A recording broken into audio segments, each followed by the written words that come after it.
नमस्कार। योगिता विनायकराव बोर्डेवार का आप सभी को दिल से नमस्कार। तो दोस्तों, आज हम देखेंगे पेरेंट्स लेट्स अपडेट का पार्ट 2। जी, जैसे कि मैंने फर्स्ट पार्ट में आपको बताया था कि पेरेंट्स को अपडेट होना पड़ेगा ताकि बच्चों का विश्वास हम गेन कर सकें। अब देखो, हम यहाँ पे समझने की कोशिश करते हैं कि बच्चे गलतियाँ करना कहाँ से शुरुआत करते हैं और उसका क्या रीज़न होता है। ठीक है। और सबसे पहली गलती मैं आपको बताती हूँ कि झूठ बोलना कैसे शुरुआत करते हैं पेरेंट्स के साथ में। तो देखो, जब बच्चे 12 से 14 साल की उम्र में होते हैं, कई बार क्या होता है कि उनके दोस्त जो होते हैं वो उनसे ज़्यादा पैसे खर्च करेंगे, महंगी महंगी चीज़ें लाएंगे। ठीक है, महंगी चीज़ें लाएंगे और फिर अपने दोस्त को दिखाएंगे कि यार मैंने ये इतने रुपए का लिया है। और इसके लिए कई बार पेरेंट्स, बहुत सारे दूसरे पेरेंट्स की भी गलतियाँ होती है कि उन्होंने बच्चों को ये सिखाया होता है कि भैया ये ब्रांड है। ठीक है, ये ब्रांड है तो ये ब्रांड की चीज़ें ऐसी होती है। अब बच्चा बचपन से वही चीज़ समझने लगता है कि ब्रांड है, महंगी है, दिखावा करना शुरू हो जाता है। अब ये दिखावा करना शुरू कहाँ से होता है? घर से ही शुरू होता है, क्योंकि पेरेंट्स दिखावा करना शुरू करते हैं तो बच्चों में भी वो गुण अपने आप आ जाते हैं। अब उन बच्चों को तो ठीक है, लेकिन उन बच्चों को जो मिडिल क्लास होते हैं उनको इन सब चीज़ों से लगाव होने लगता है और वो भी चाहते हैं कि मुझे भी अच्छे ब्रांड की चीज़ें मिले, महंगी चीज़ें मिले। तो कई बार उन महंगी चीज़ों को पाने के लिए, प्राप्त करने के लिए बच्चों में टेंडेंसी शुरू हो जाती है झूठ बोलने की। अब क्यों? सबसे पहले तो वो पेरेंट्स से पूछेंगे कि भाई मुझे 20 रुपए की कंपास बॉक्स नहीं चाहिए, मुझे 150 रुपये की चाहिए। और आजकल पेरेंट्स अफोर्ड भी करते हैं, देते भी है, ऐसा नहीं कहती कि नहीं देते। It's just an example. तो ऐसे सिचुएशन में बच्चे को अगर महसूस हो रहा है कि उसको नहीं मिल रहा है जो चीज़ उसको चाहिए, ठीक है, तो तब से शुरू हो जाती है उसकी झूठ बोलने की कहानी। और फिर कोई झूठ इस तरीके का लगाएगा कि माँ, मेरे स्कूल में बताया गया है कि इसी ब्रांड का कंपास बॉक्स लाओ। ये एक कंपास बॉक्स सिर्फ एक एग्जाम्पल है। या फिर कुछ खाने की चाह हो तो फिर वो ये झूठ बोलने लगेगा कि स्कूल में बताया है कि ये लेके आओ।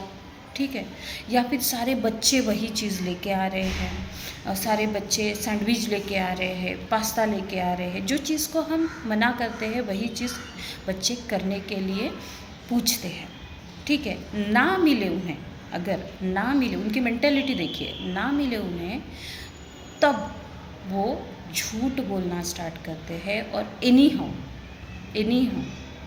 फिर माँ से नहीं तो फिर दादी घर में होगी उनसे, ठीक है, नहीं तो पापा से कि माँ नहीं मानी। चलो ठीक है, कैसे हो गया? माँ नहीं मानी, कोई तो मानेगा। माँ, बाबा मानेंगे, नानी मानेंगी, दादा मानेंगे या दादी मानेंगी, जो भी उसके घर में उसके सामने दिखते हैं वो मानेंगे। उसको 101% मालूम है कि कोई तो मान लेगा।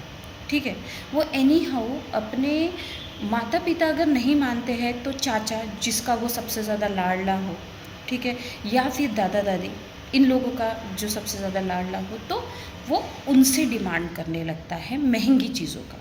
अब जब दादा दादी क्या करते हैं, पेरेंट्स से पूछे बिना फिर वो लोग, हाँ ठीक है, बच्चे का मन है तो लेके देना चाहिए, और लेके दे देते हैं। अब ऐसे सिचुएशन में बच्चे को ये पता होने लगता है कि शायद जो चीज़ इस तरीके से ना मिले तो उसको थोड़ा बनावटी तरीके से मांगने से हमें ज़रूर मिलने लगता है। तो पेरेंट्स को मेरा यही कहना है कि थोड़ा इस जगह पे आप और भी केयरफुल हो कि बच्चे झूठ बोलना अभी स्टार्ट कर रहे हैं। जी हाँ, मैं ये नहीं कहती कि फ़र्स्ट टाइम ही आप महंगी चीज़ें लेके देना, लेकिन उनको कुछ साइंटिफिकल रीज़न या कोई ऐसी बातें बताओ कि वो चीज़ें उनके लिए क्यों अच्छी नहीं हैं। कोई ऐसा वैलिड रीज़न बताइए। या फिर बच्चा है, बच्चे को ये समझ में आता है कि हाँ, थोड़ी चीज़ें हमें नहीं करनी चाहिए या नहीं लेनी चाहिए, या फिर उनके सामने कोई ऐसी चैलेंज रखिए कि ठीक है, इस साल में अगर तुमने 80% ला के दिखाए, मैं ये नहीं बोलती कि 99%, मैं इस बात के खिलाफ हूँ कि बच्चों को प्रेशर डालना कि 80, 90, 99% इतना ला, नहीं। कम से कम अगर बच्चा एवरेज है तो उसको 75, 80% आप मार्क अगर लाते हो तो मैं ज़रूर आपको ये दूंगी। तो इस तरीके से क्या होगा कि बच्चों में दो क्वालिटीज़ बढ़ेगी, कुछ पाने के लिए कुछ मेहनत करने की चाह। तो पेरेंट्स चलिए ना, अपडेट होते हैं अपने आप से और अपने घर वालों को भी बताते हैं कि बच्चों को यदि कोई चीज़ पानी है, यदि कोई चीज़ उसे चाहिए और महंगी भी क्यों ना हो, लेकिन उस चीज़ को पाने के लिए मेहनत करनी पड़ती है, ये सीख हम बच्चों को क्यों ना अभी से देना शुरू करें। तो ये है मेरा पार्ट 2, जिसमें हम समझ पा रहे हैं कि झूठ बोलना शुरू करते हैं तो वहाँ कैसे रोकना चाहिए। तो पहली बार जब डिमांड करते हैं तो उस डिमांड को पाने के लिए उनसे कोई एक ऐसी चैलेंज एक्सेप्ट करवाओ जिससे उनका भला भी हो और उन्हें जो चीज़ चाहिए वह भी मिल जाए। धन्यवाद दोस्तों। अगर आपको मेरा यह पार्ट 2 पेरेंट्स लेट्स अपडेट पसंद आया हो तो ज़रूर शेयर, सब्सक्राइब और कमेंट्स करें। धन्यवाद।